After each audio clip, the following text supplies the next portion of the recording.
Hi guys, in this video I'm going to show you how you can create text on a curve in Affinity. You can choose any curve, either one that you created with the pen tool, predefined curve from Affinity, or an SVG file that you get somewhere online or that you created yourself.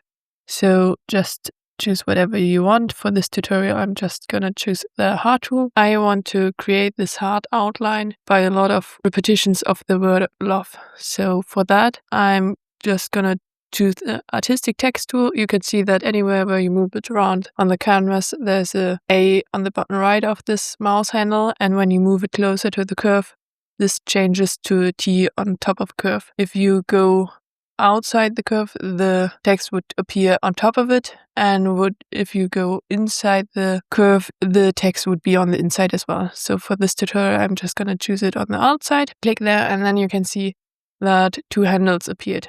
One for the starting point, the green one, and one for the ending point, the red one. You can type whatever text you want. I'm just gonna type love sometimes. And now I can also show you that you have all the adjustments that you have for normal text. So you can enlarge it or decrease the font size, have it in other text styles. You can do alignments. So with the left line it will be right with the green triangle.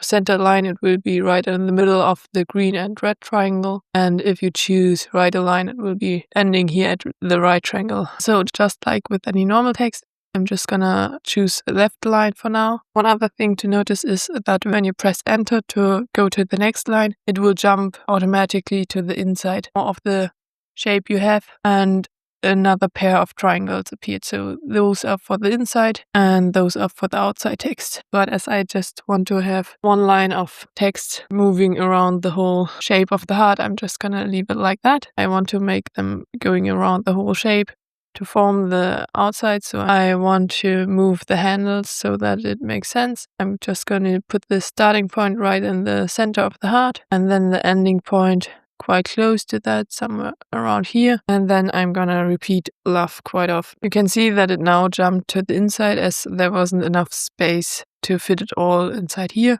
That is the part where you have to play around a bit so that it fits perfectly. Before you do that you want to make sure that you selected the font type or font family that you want, and do all the adjustments to the font before you figure out the tiny details how to close this gap. As if you, for example, now change the font to something like this, for example, you can see that it jumped to the next line because the font is a larger font. So make sure that you don't do the adjusting for fitting it here perfectly before you chose everything that you want to do with the font, like the font size, the font style, and you can also change the baseline of the text on a curve. So you move it lower or higher up.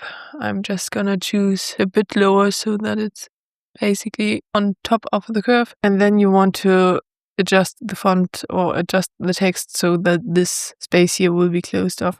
I'm just gonna select everything, and then there are several options you can do that. You can, on a Mac, click on Option and the left and right arrow to increase or decrease the spacing between letters. That would be one option to do that. Another option is to not do left align but justify it all. Then it will be filling exactly the space between the green and red handle. That is quite useful for our case. Now on top here it fits quite well, but if you go to the bottom of the heart you can see that the love is split up. So one way to do it is to add a bit of spacing. That's however not really what we want, so just let me go back, and you could, like I said before, like adjusting the spacing between the letters. If you go on Option and the left arrow you will decrease the spacing between the letters, and then you can move it around so that it fits between there. And I'm also going to remove the space between the loves here, as the corner already serves as a space. So that's looking quite good in my opinion. You could also now change the font color. If you're now happy with the design and want to place it beside any other design, or notice, oh no, it's too large or too small, you might think of just adjusting it, but you can see that it messes up all the adjustments that you did before, so just let me go back. And you can see that in addition to all these handles around the heart shape, you have this extra one on the button right here. And if you move that, the text and so on will be scaled according to the heart. So if you just want to have it in a smaller space or a larger space, be sure to adjust the size with this button right handle here and none of the others, because that will mess the spacing up. Thank you so much for watching this video, and I hope it was helpful for you. If you have any questions regarding Affinity or Canva, just put them in the comments below and I can make a video on that as well. See you in the next one.